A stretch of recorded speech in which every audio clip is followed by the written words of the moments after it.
Karina et Isaac ont récemment adopté une jeune fille, Lila, mais elle ne semblait pas s'adapter à leur foyer et était très silencieuse. Inquiets, ils ne la laissaient pas sortir seule de la maison. Mais un jour, ils ont découvert que la jeune fille rendait visite à sa dernière famille d'accueil pour une raison surprenante. « Allô ?» Karina répondit au téléphone tout en nettoyant le comptoir de sa cuisine avec un chiffon. Le numéro affiché indiquait qu'il s'agissait d'un numéro inconnu, elle ne s'attendait donc pas à entendre la personne qui l'appelait. Madame Pearson ? C'est Fiona Johnson, l'assistante du directeur de l'école primaire de Riverview, dit une voix féminine, et Karina arrêta de remuer le chiffon pour se concentrer entièrement sur l'appel. Karina et Isaac venaient d'adopter Lila, une petite fille de 10 ans, et elle fréquentait cette école. Pour une raison ou une autre, la fillette ne s'adaptait pas bien à leur foyer. Du moins, pas comme Karina l'espérait. Elle était silencieuse, réservée, et ne voulait presque pas interagir avec eux, même si elle les connaissait depuis longtemps. La procédure d'adoption était longue et fastidieuse, et Lila ne s'y était jamais opposée. Les services sociaux auraient remarqué que la fillette ne voulait pas rejoindre leur famille. Mais elle n'a rien dit et a accepté l'adoption sans problème. Cependant, son attitude inquiétait Karina chaque jour, et elle ne savait pas quoi faire après seulement un mois d'accueil. Cela faisait à peine une semaine qu'elle avait commencé la nouvelle année scolaire à l'école primaire du coin. Il était donc étrange que l'assistante du directeur l'appelait déjà. Oui, quelque chose ne va pas ? Demanda-t-elle, en rongeant ses ongles en signe d'inquiétude. Madame Pearson, je vous appelais pour vous poser cette question. Votre fille, Lila, n'est pas venue à l'école depuis 2 jours. Y a-t-il un problème à la maison ? Madame Johnson s'enquiert, l'air confus. Quoi ? Non, Madame Johnson. Vous devez vous tromper. Mon mari et moi conduisons Lila à l'école tous les jours. Nous ne la laissons pas encore sortir seule. Elle a été adoptée et commence à s'adapter à son nouvel environnement. Nous ne l'avons même pas encore laissée s'inscrire à des activités extrascolaires parce que nous la surveillons de près, répondit Karina, persuadée qu'il s'agissait de la mauvaise élève. Madame Johnson prit quelques secondes pour répondre, puis soupira. Eh bien, madame. Laissez-moi vérifier quelques points et voir si nous nous sommes trompés. Peut-être que son professeur principal a fait une erreur ou quelque chose comme ça, dit-elle en prenant congé. Karina posa le téléphone et continua à nettoyer. Bien qu'elle ait été entièrement confiante pendant qu'elle parlait à l'assistante, son esprit commençait à imaginer plusieurs scénarios. C'était peut-être Lila. Et si elle n'était pas à l'école, que pouvait-elle bien faire ? Où allait-elle ? Finalement, elle secoua la tête et sursauta en voyant l'heure sur son téléphone. Il était temps d'aller chercher Lila à l'école, et Karina lui poserait subtilement la question. Lila était devant l'entrée de l'école quand Karina arriva, et elle monta dans la voiture comme elle le faisait tous les jours. Karina a essayé de lui faire la conversation. Comment s'est passée l'école ? Bien, dit Lila en regardant par la fenêtre. Karina soupira et ne voulut pas insister. Elle chassa à nouveau ses doutes et poursuivit sa journée comme si de rien n'était. Mais ce soir-là, elle en a parlé à Isaac alors qu'il se préparait à se coucher. Son mari était inquiet. Je ne pense pas qu'il soit si difficile de confondre les enfants absents à l'école. De plus, Lila est la nouvelle élève. Si est ce qui fait qu'elle se distingue et que son absence est remarquée, expliqua-t-il en se grattant le menton, profondément pensif. Ok, faisons ça. Demain, nous la conduirons ensemble et nous attendrons un peu. Si elle s'échappe ou quelque chose comme ça, on la repérera, suggéra Karina, et bien que cela lui paraisse faux, Isaac accepta.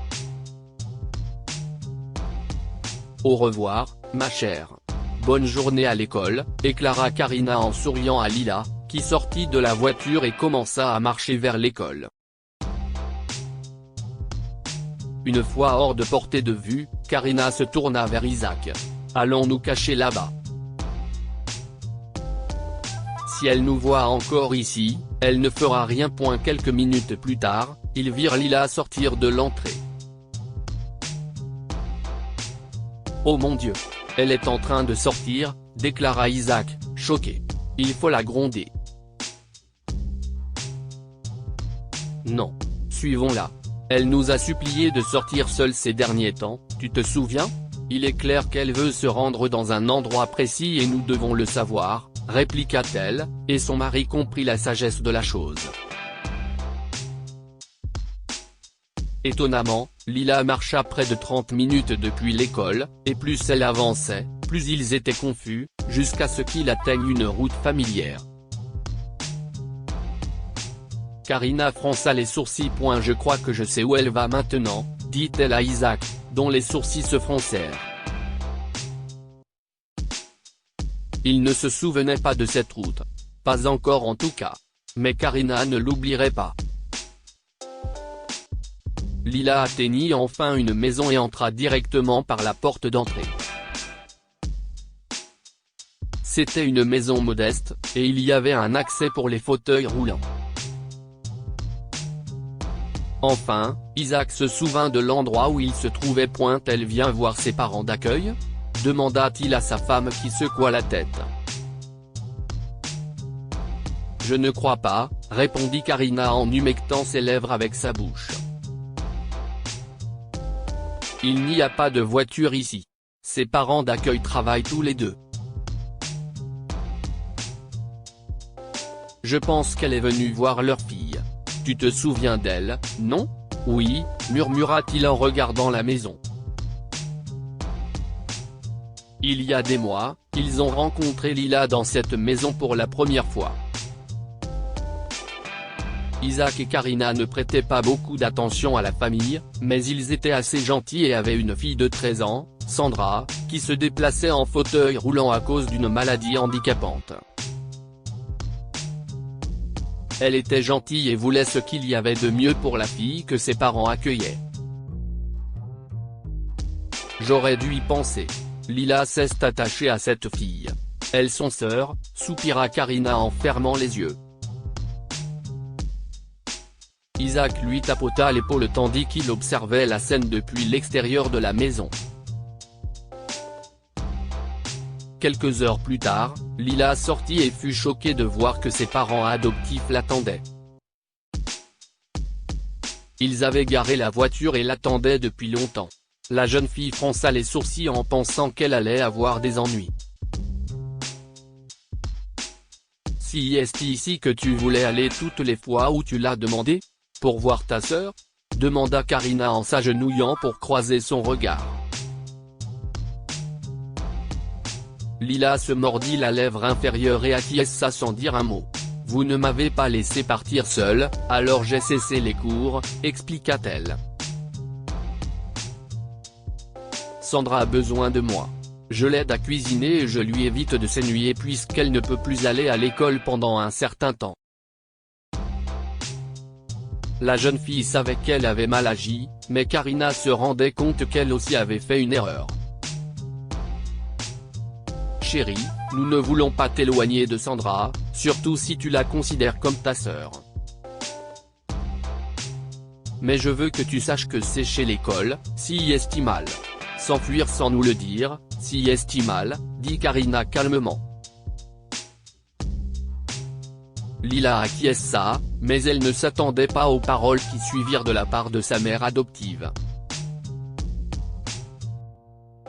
Alors, voici ce que nous allons faire.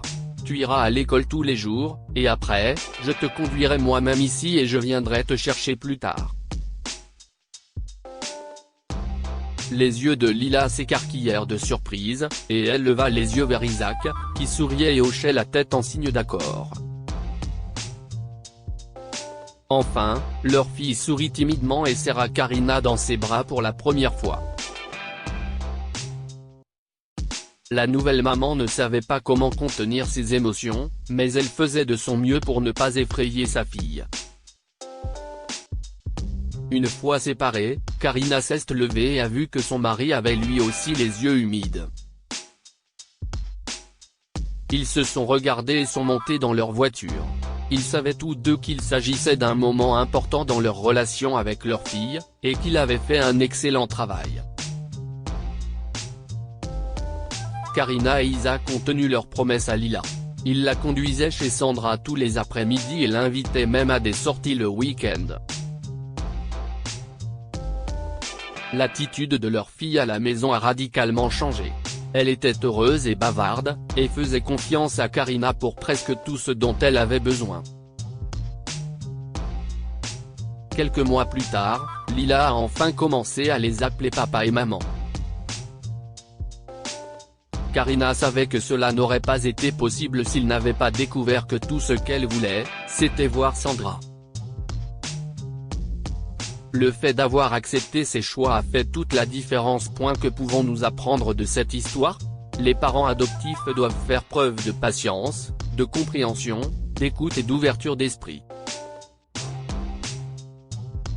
Karina et Isaac ont eu du mal à faire en sorte que Lila s'adapte à son nouvel environnement.